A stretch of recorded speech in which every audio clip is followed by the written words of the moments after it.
When the president of the HOA destroyed a black teenager's basketball hoop, he didn't realize the boy was the mayor's son. This act set social media ablaze, turning his life into utter chaos. What happened next will shock even the most seasoned observers. But let's start from the very beginning. Jaden Myers, a lively 16-year-old, was thrilled as he set up a brand new basketball hoop in his backyard.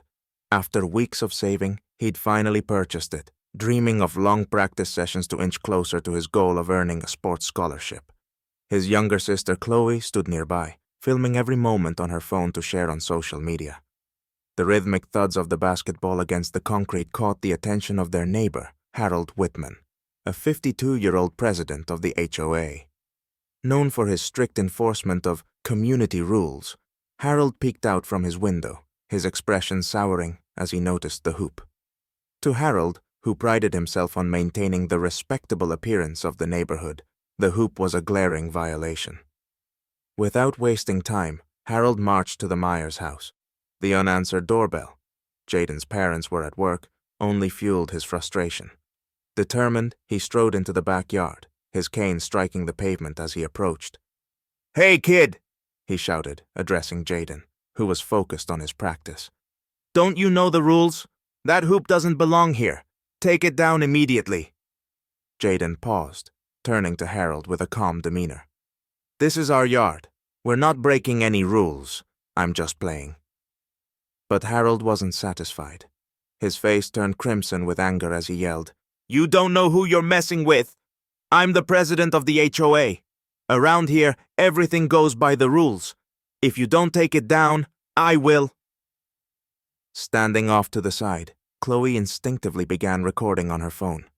She could sense the brewing conflict and knew this moment needed to be captured. Harold stormed off, only to return minutes later with a sledgehammer. Jaden watched in shock as Harold began smashing the hoop. His protests were met with icy indifference. "I'm doing this now to remind you who's in charge," Harold declared, his sledgehammer crashing against the hoop. The metallic clang of destruction echoed across the yard, drawing neighbors out of their homes. They watched silently, unwilling to intervene. Jaden clenched his fists, but chose not to retaliate. When the hoop was reduced to rubble, Harold issued a final warning. "Try putting up another one, and I'll call the police." Jaden stood silently as Chloe stopped filming. She immediately uploaded the video to social media with the caption, "This is injustice. My brother deserves better." Though it seemed Harold had won, his actions had already set in motion a series of events that would change everything. Chloe's video went viral almost instantly. Neighbors began commenting, some siding with Jaden, others supporting Harold for enforcing the community rules. However, the overwhelming majority criticized Harold's aggressive actions, labeling him a racist and a bully. Meanwhile, Jaden quietly cleaned up the remains of his basketball hoop, keeping his emotions in check. Chloe, seated on the porch, kept refreshing the video's comment section. It wasn't long before the post made its way into local news groups. "Jaden, you need to tell Mom and Dad," Chloe said, handing him her phone. "This has gotten out of hand." Jaden shook his head. "Dad always says I have to stay strong. I can handle this." The next day, Harold received a call from a neighbor who warned him that his actions were trending online. Harold brushed it off with a smirk. "Let them talk," he muttered.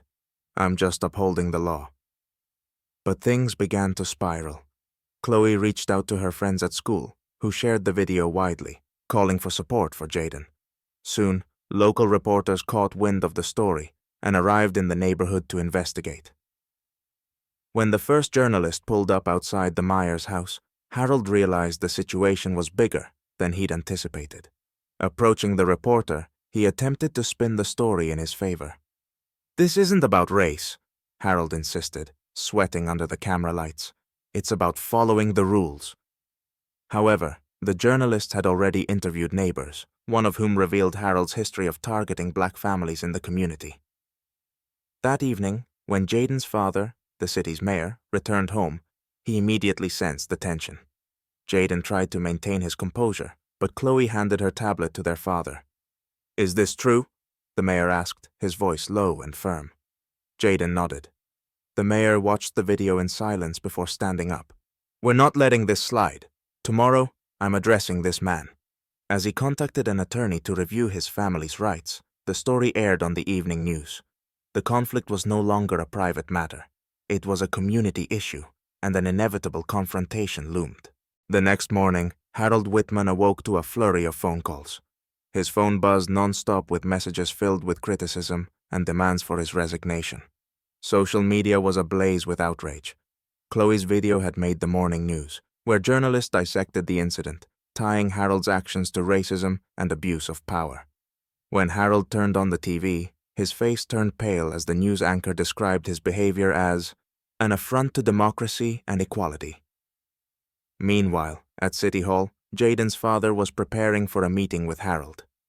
The mayor had already reached out to several community leaders who pledged their public support for the Myers family. He knew this was no ordinary neighborhood dispute. It was a chance to address broader systemic issues.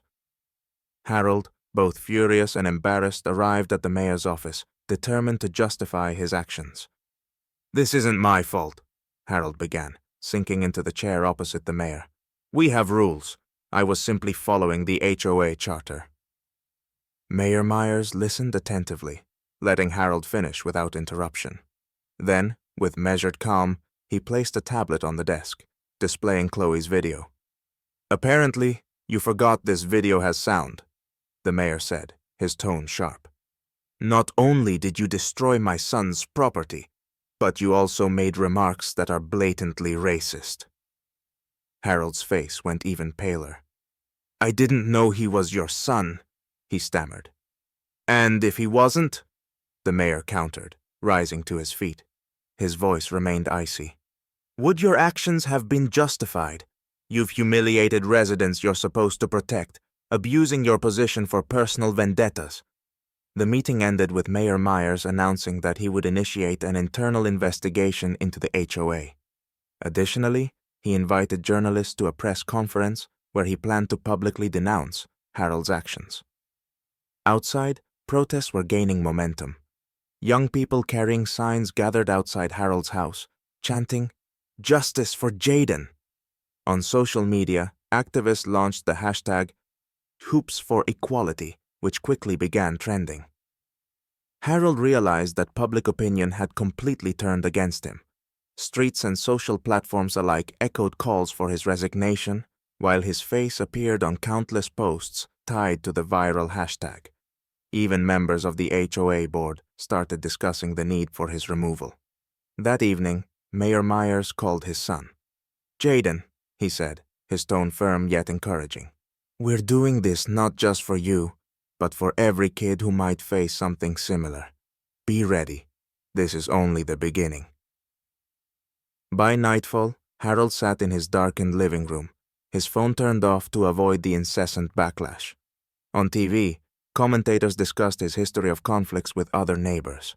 Harold began to grasp that his inability to control the narrative, or his temper, was the gravest mistake of his life. The next morning, Harold Whitman faced an emergency HOA meeting. Board members, once his allies, now distanced themselves to avoid public backlash. "I was just maintaining order," Harold began, his voice trembling. A board member interrupted. "Harold, your actions crossed the line. HOA is here to support residents, not cause problems. We demand your resignation." Realizing he had lost, Harold left the meeting, avoiding neighbors' disapproving stares. Later, Mayor Myers held a press conference in front of the family's home, thanking the community for their support. "This incident is more than just a local matter," he said. "It's a reminder that respect and equality must be the foundation of every community. We'll work to ensure this never happens again." The turning point came at a community festival, where residents installed a new, improved basketball hoop in Jaden's yard. Harold, as part of his public apology, helped with the installation, drawing mixed reactions. When it was complete, Jaden addressed the crowd. "Thank you for showing me that we are stronger together." An impromptu basketball game followed, uniting neighbors of all ages. Harold watched from the sidelines, regret and exhaustion etched on his face. In the weeks that followed, Harold attended anti-racism seminars and published an op-ed admitting his mistakes. Mayor Myers, when asked, commented, Actions matter more than words. For Jaden, the incident inspired him to organize charity basketball tournaments, turning his personal conflict into a movement for justice and unity. The neighborhood emerged stronger, learning the value of accountability and collective growth.